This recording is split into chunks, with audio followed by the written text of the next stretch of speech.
Hello, good morning everyone. Welcome back to my mini vlog. ಮನೇಲಿ ತರಕಾರಿ ಖಾಲಿಯಾಗಿತ್ತು ಅಂತ ತರಕಾರಿ ತರೋಣ ಅಂತ ನಾನು ಗೊಂಬೆ ಮಾರ್ಕೆಟಿಗೆ ಹೊರಟ್ವಿ.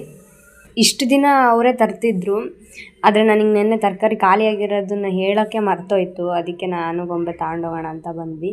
ಜಾಸ್ತಿ ಏನಿಲ್ಲ, ಎಷ್ಟು ಬೇಕು ಅಷ್ಟೇ ತಗೊಂಡು ಹೋಗ್ತೀವಿ. ಮತ್ತು ಅದರೊಟ್ಟಿಗೆ ಸೊಪ್ಪು ಮತ್ತು ಮಶ್ರೂಮ್ ತಗೊಂಡ್ವಿ.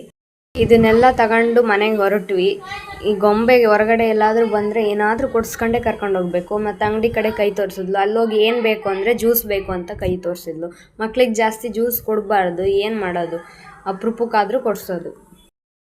ರೋಡ್ ಉದ್ದಕ್ಕೂ ಬಾಯಲ್ಲಿ ಇಟ್ಕೊಂಡೇ ಬರ್ತಿದ್ಲು. ಮತ್ತು ಮನೆಗೆ ಬಂದು ಎಲ್ಲ ಕೆಲಸ ಎಲ್ಲ ಆಗಿತ್ತು, ಆದರೆ ಸಾಂಬಾರು ಆಗಿರಲಿಲ್ಲ. ಮಶ್ರೂಮ್ ಮತ್ತು ಸೊಪ್ಪು ಮಾಡೋಣ ಅಂದ್ಕೊಂಡೆ. ಫಸ್ಟ್ ಸೊಪ್ಪು ಮಾಡೋಣ ಅಂದ್ಕೊಂಡು ಸೊಪ್ಪಿಗೆಲ್ಲ ಬೇಯಿಸ್ಲಿಕ್ಕೆಲ್ಲ ರೆಡಿ ಮಾಡಿಟ್ಟೆ.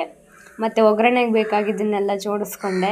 ಫಸ್ಟು ಸೊಪ್ಪು ಸಾರು ಮಾಡಿ ಮುಗಿಸ್ಕೊಂಡ್ಬಿಟ್ಟೆ. ನೆಕ್ಸ್ಟ್ ಮಸಾಲೆ ಮಶ್ರೂಮ್ ಮಾಡೋಣ ಅಂದ್ಕೊಂಡು ಮಶ್ರೂಮ್ನ ನೀಟಾಗಿ ತೊಳ್ಕೊಂಡು ಆಯಿಲ್ ಹಾಕಿ ನೀಟಾಗಿ ರಸ ಬಿಡೋವರೆಗೂ ಸಪ್ರೇಟಾಗಿ ಇದು ಮಾಡ್ಕೋಬೇಕು. ಅದನ್ನು ಎತ್ತಿಟ್ಕೊಂಡು ನೆಕ್ಸ್ಟ್ ಈರುಳ್ಳಿ, ಬೆಳ್ಳುಳ್ಳಿ, ಶುಂಠಿನ ಗ್ರೈಂಡ್ ಮಾಡ್ಕೋಬೇಕು.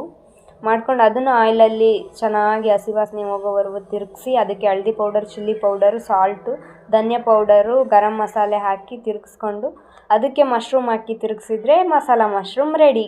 ಇವತ್ತಿನ ವ್ಲಾಗ್ ಇದಾಗಿತ್ತು. ಸಿಗುವ ಮತ್ತೆ.